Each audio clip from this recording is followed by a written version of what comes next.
Hello guys, na-set up na natin itong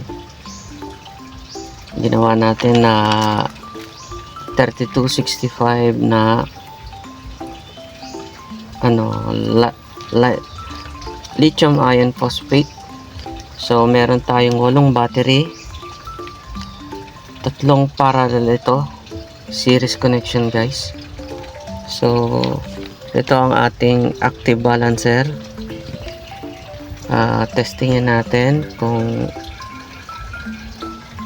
ito ay negative, itim, ito ay positive. So meron siyang reading na 13.16.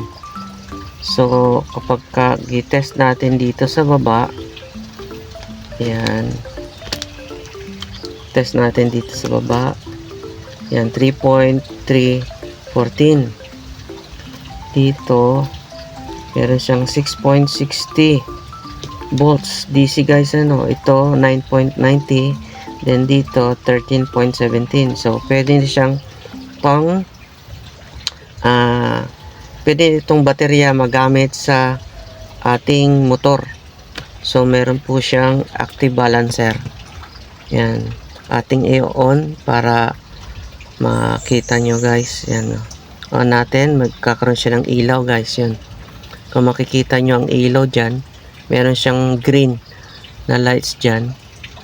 Yan, sana makita. So ibig sabihin active na siya guys. So check uli natin ang ating voltahe. So dito guys, meron siyang 3.314. dito meron siyang 6.60 volts DC. So dito 9.90, dito 13.17 volts. So guys, thanks guys. Ito muna. Ngayon ay date natin October 8, 2024. Beginner lang po tayo guys sa paggagawa ng lithium iron phosphate battery. Thanks guys.